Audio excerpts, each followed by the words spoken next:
Hi, Ray Hayden here. In this video, I'm going to talk about the Ryobi electric chainsaw. This is the 40 volt system, and this is my second unit. This is dirty right now because really, I honestly have not stopped using it since I got it.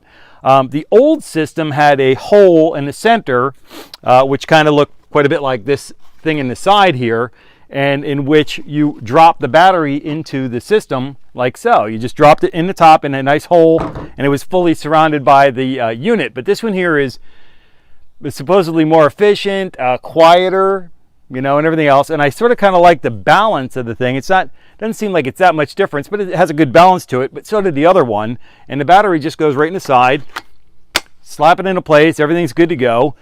Pull your safety trigger and then pull your button to start the teeth of spinning. And you're cooking with gas. Now, when I'm going to remove the battery, because I'm going to tighten the chain a little bit here, I know from personal experience, you want to pull the safety lever down, and yeah, there was a little bit of a juice left in the system. So you want to clear the juice from the system before you put your hand next to the teeth that are going to chop them right off. Now there's two screws on the side, or two nuts on the side, that we want to loosen these up. And I've already pre-loosened them a little bit. I don't need to take them off or anything like that. I just need to loosen them up. And then I just take a flathead screwdriver, put it in here, and turn it. And I can tighten up the chain a little bit. And just need to make sure I get that tightened to where I want it to be. Couple of turns ought to do it. Almost. You feel the tension. You feel the tension picking up too when you do that. Maybe back that off just a little bit. All right, I'm going to put the chain, the power on it, and just spin it a little bit. Let that go. Take the battery off. Kill that extra bit of juice. Tension feels pretty good to me. Hopefully it's proper. And I'm just going to reverse my ratchet here and just tighten up these two screws. You don't want to over torque these things. You just want to get them, you know, the chain might come loose again. If you snag something real hard, it might, you know, loosen up the chain a little bit. It's better to redo the chain than to over torque a nut onto the screw that's coming out. So that's pretty good. Now the only thing left to do is to put some bar oil in this reservoir right here, which you can see pretty good. I actually kind of like this one a little bit better.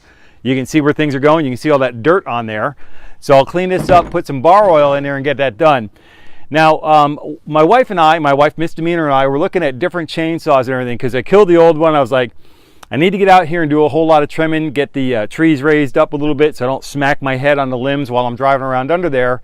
And I also want to open up the air, the capability for the sun to hit the ground to dry it up. Because in the back fields, it's kind of muddy back there. I showed that in the other. You saw standing water in the one field. And I really want to get that to where it can be dried up as quickly as possible. And there's some other work in the back fields I'm going to have to do.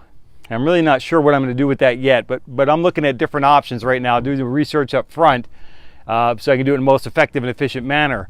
But what I need to do is let the sun get through to the muddier parts where there's a canopy, too much canopy in there, and I need to do some tree trimming. But I also need to be careful about that because some of these limbs are really high.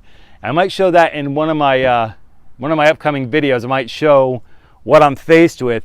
And the situation is these oak trees are hilarious.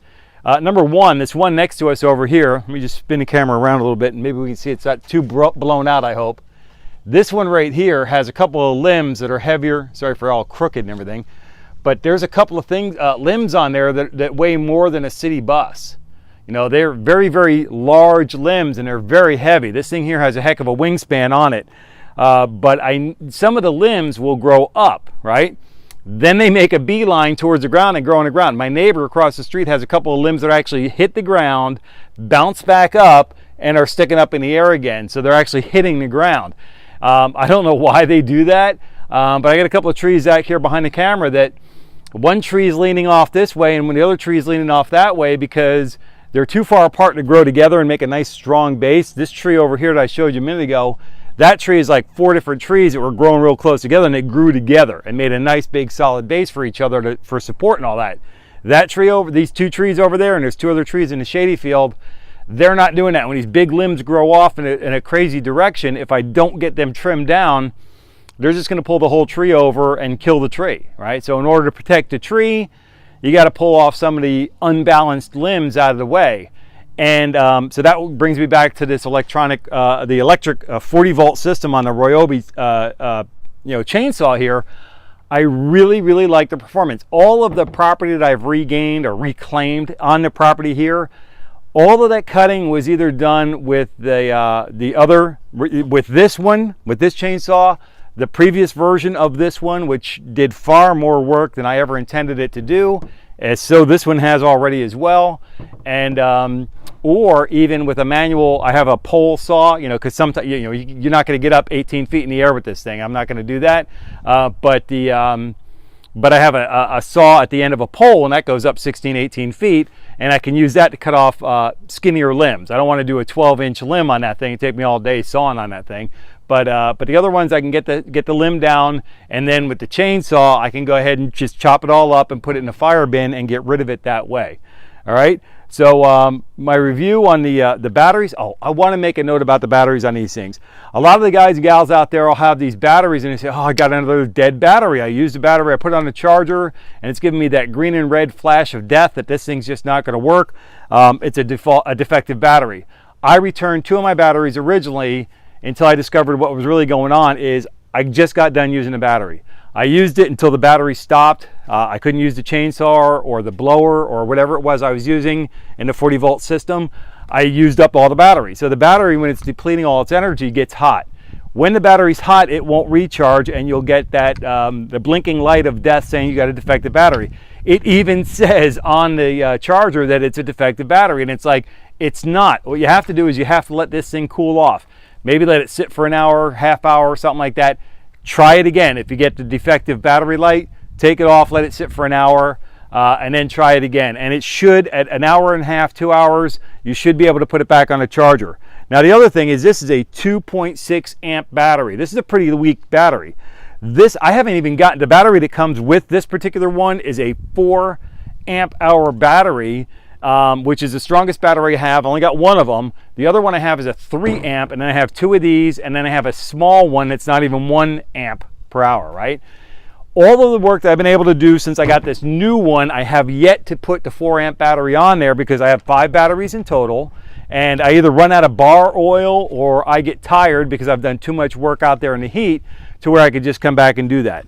But when we're going to charge these batteries up, if we've just used a battery or the battery is hot, maybe you had it out there in the field with you or something like that, and the thing got hot, let the battery cool off, then try to charge it again, and it should be good to go. I've not had a single problem with any batteries since. I currently have 5 batteries and 3 chargers. When you buy something, usually it comes with a charger and a battery. So that's why some of them are lower power, like this is 2.6. The 4 amp and there's a 5 amp one too. If I was to buy a new battery, I'd buy the 5 amp battery. This one here lasts a good time. It lasts a good amount of time. I'm very, very happy with it, and that's 2.6, all right? This chainsaw came with a 4 amp battery, and like I said, if I was to buy a new one, they're not cheap, but I'd buy the 5 amp or at least a 4 amp minimum. But if they have a 5 amp, if they had a 10 amp, I'd buy that, right? Because I want the same form factor. I want it to be able to sit in all my devices, right? So it'll work. And I think that's probably why they went with this option. In all honesty, the other option was limited, okay, to how big the battery could be. It could only be this big, all right? But if there's a 5 amp battery and it's a little longer, right? It could be just a little bit larger and still fit in this form factor. So that's kind of an important part of that. And I just put a battery on there, so yep, let's get rid of that juice in there. I'm going to clean this up, get it back into the office here, or into the garage for service when I get ready to do some more tree trimming later on this week. And that's going to wrap it up for this one here. I just want to introduce you to this is the 40 amp Ryobi. It's a 14-inch brushless electric chainsaw, and we're at 20 acres of property here, and all the power devices I have in the 40 amp system have just done a fantastic bang up job. I have the string whacker. I have a metal disc whacker on there for weeds. It'll actually cut down a small sapling. I have the blower and the chainsaw, and they just do phenomenal work. I'm very, very happy with all of Ryobi products. I made a video earlier on of all the products I had. Looked like it was doing an advertisement for them. Ryobi's not paying me for any of this. I'd gladly accept a big bag of money and help them out. But in all honesty, I really wanted to see how much work I could get done with electricity as opposed to gas and diesel and mixing fuel and oil and stuff like that with a 2-stroke system.